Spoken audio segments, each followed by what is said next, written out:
American একজন উচ্চ পদস্থ অফিসার যার নাম হচ্ছে টেরেন্স অ্যারভিল। তো উনি বাংলাদেশের ৫ তারকা একটা হোটেলে হঠাৎ করেই মৃত্যু আ আ মারা গেলেন এবং পরের দিন মার্কিন যে দূতাবাস তারাও কোনো কিছু বলল না এবং তারা চুপচাপ লাশটা নিয়ে চলে গেল এবং সরকার থেকে কোনো তদন্ত ছাড়াই, কোনো কিছু ছাড়াই ময়নাতদন্ত ইভেন হয়নি। তারা বলল যে এটা আসলে হচ্ছে স্বাভাবিক মৃত্যু। সেন্ট মার্টিনসে এবং আরো কয়েক জায়গায় যে আইএসআই বা হচ্ছে আরো কয়েকজন গোয়েন্দা বা হচ্ছে আইএসআই এর আরো কয়েকজন এটাতে হঠাৎ করে মারা গিয়েছেন এবং সেই তাদেরও কোনো কিছু হয় নাই।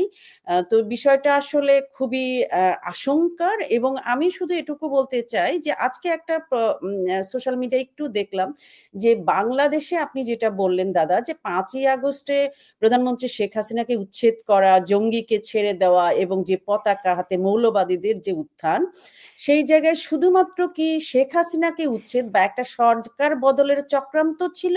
নাকি এটা ভারতকে দ্বিটুকরো করা মানে কয়েক টুকরো করা বা ভারতের প্রতিও একটা আগ্রাসন ছিল?